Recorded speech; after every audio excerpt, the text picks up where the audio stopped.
Rear Admiral Brad Hicks, Program Director of Aegis Ballistic Missile Defense, met with SWONET, and in part one of a two-part interview, he told us about the genesis of the BMD program and how it will affect surface warfare officers. We asked Admiral Hicks, what is the Aegis Ballistic Missile Defense program and why is it important? Aegis Ballistic Missile Defense started back in the early 90s. Initially, it was a space-based capability that the nation was focused on. And over time, it evolved into a capability that was ground-launched interceptors. And in the early 90s, we started focusing on a sea-based capability. The Navy is working closely with the Missile Defense Agency to enhance sea-based missile defense capabilities in response to the near-term ballistic missile threat to our homeland, our deployed forces, and our friends and allies. The exo-atmospheric program, which is also what we call a mid-course capability, that capability is what everybody reads about that we're testing today, primarily off USS Lake Erie. That program started back in the 92-93 time frame.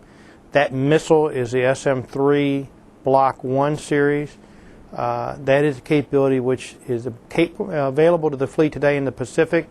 The other thing that we went forward with in the Navy side was support to the ground-based interceptors, which are in Alaska and California.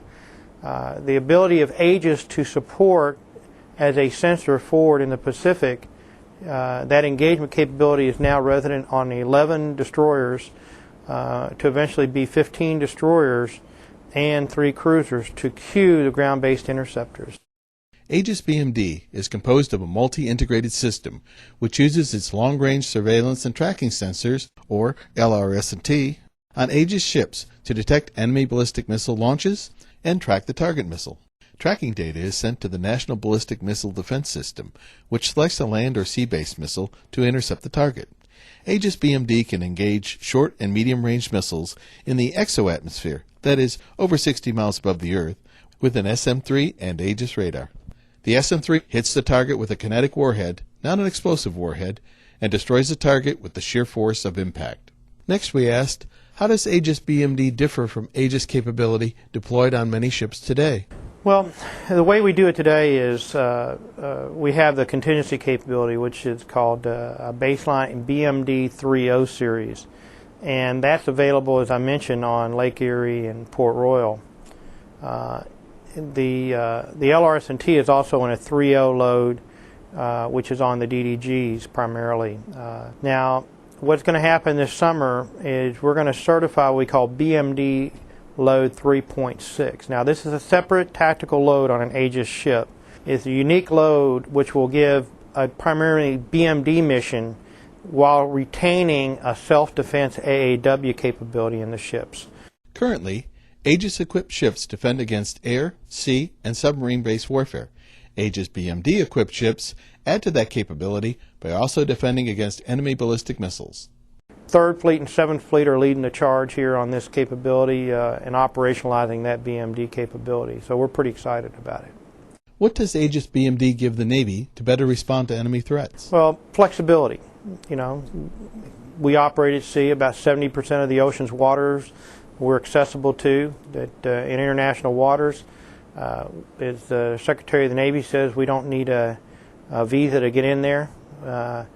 And so the idea here is that as this capability goes forward, the SM-3 Block 1 and the Block 1A, which we're also going to shoot this summer and field this fall, allows us a capability to defend us forward, our forces at sea, our expeditionary forces, but also to defend regional and theater situations, a joint operations area, or an ally forward. AegisBMD ships can be stationed close to the enemy launch site to detect and intercept a target missile in its ascent phase, or help with homeland defense by protecting coastal cities against an offshore ballistic missile launch. The AegisBMD system detects and tracks at longer ranges, higher altitudes, and faster velocities than present-day capabilities. Some people would probably say, man, it's a lot on our plate, but boy, it's nice to have this option. And frankly, with PAC-3 and Aegis, they're the predominant theater BMD capabilities for now and the foreseeable future of what's real capability in hand of the warfighter. How does the SM-3 differ from the PAC-3 Patriot missile used in Iraq? The difference is the PAC-3 engages Indo, which is about 50 to 60 nautical miles above the Earth, in the atmosphere. So it's air control system. It's a hit-to-kill technology like the SM-3, a bullet-on-bullet, but the SM-3 is an exo-atmospheric weapon. It has a divert and attitude control system. It doesn't use the atmosphere to steer onto it. It uses actually rocket motors to steer in space to do the engagement. So it's doing that engagement 50 nautical miles and up. What's the significance of this weapon system to the surface Navy?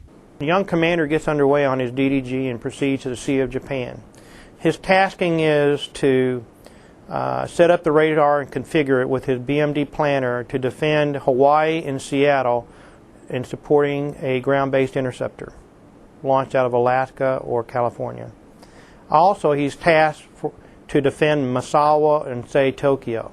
And he can do all those missions from his ship, from a selected number of launch sites.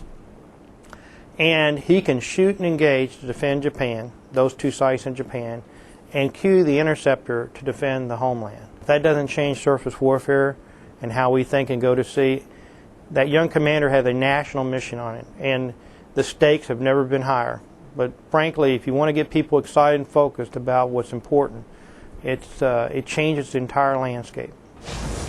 We wish to thank Admiral Hicks for his time. In Part 2, he talks about additional aspects of AegisBMD and when the next phase will be delivered to the fleet.